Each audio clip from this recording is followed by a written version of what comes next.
नमस्कार, मी शुभांगी. मराठा दरबार या यूट्यूब चॅनलवर तुम्हा सर्वांचं अगदी मनापासून स्वागत करते. लसूणी भुर्का हा तोंडी लावण्याचा एक प्रकार मराठवाड्यात विशेष लोकप्रिय आहे. हा बनवण्यासाठी फक्त 2 मिनिटं लागतात. चला तर मग जास्त वेळ न घालवता आजच्या रेसिपीला सुरुवात करूयात. यासाठी मी गॅसवर एक छोट्या साईजची लोखंडाची कढई तापत ठेवली आहे.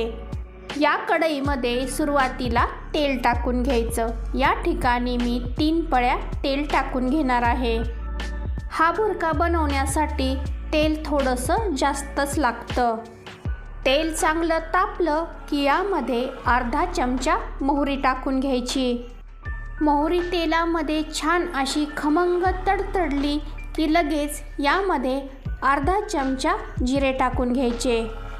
यानंतर 25 ते 30 लसणाच्या पाकळ्या सोलून अशा जाडसर कुटून घेतल्या आहे, तेही या तेलामध्ये टाकून घ्यायच्या.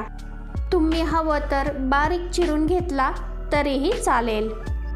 गॅसची फ्लेम कमी ठेवूनच हा लसूण या तेलामध्ये मस्त असा तांबूस रंग येईपर्यंत तळून घ्यायचा.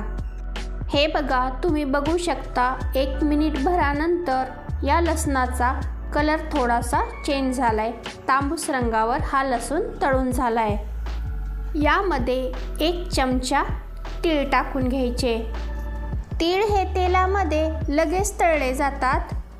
अर्ध्या मिनिटानंतर यामध्ये या ठिकाणी मी थोडीशी कोथिंबीर बारीक चिरून घेतली आहे. ही कोथिंबीर या तेलामध्ये टाकून घ्यायची. कोथिंबीर ओली असती, त्यामुळे कोथिंबीर कुरकुरीत होईपर्यंत सतत हलवत या तेलामध्ये परतून घ्यायची. कोथिंबीर परतल्यानंतर यामध्ये 1 चमचा भाजलेल्या शेंगदाण्याचा कूट टाकून घ्यायचा. शेंगदाणे भाजलेले असल्यामुळे हा कूट तेलामध्ये फक्त व्यवस्थित असा मिक्स करून घ्यायचा. यानंतर यामध्ये 3 ते 4 चमचे लाल तिखट या तेलामध्ये टाकून घ्यायचं. हे तिखट तेलामध्ये टाकल्यानंतर लगेच गॅस बंद करून टाकायचा.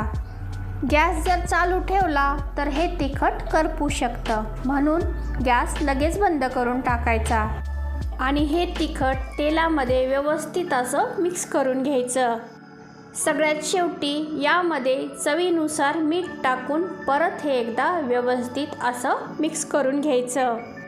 हा तयार झालेला लसूणी भुर्का मी एका वाटीमध्ये काढून घेतलाय.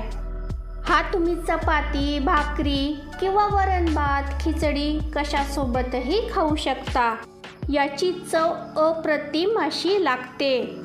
आणि यामधील साहित्याचं प्रमाणही काही असं ठराविक नाही, तुम्ही तुमच्या आवडीने कमी जास्त करू शकता.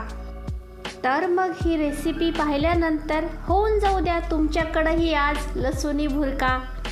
तुम्हाला माझा हाही व्हिडिओ आवडला असेलच ना, तेव्हा व्हिडिओला लाईक करून तुमच्या मित्रमैत्रिणीमध्ये, नातेवाईकामध्ये जास्तीत जास्त शेअर करून चॅनलला सबस्क्राईब करायला मात्र विसरू नका.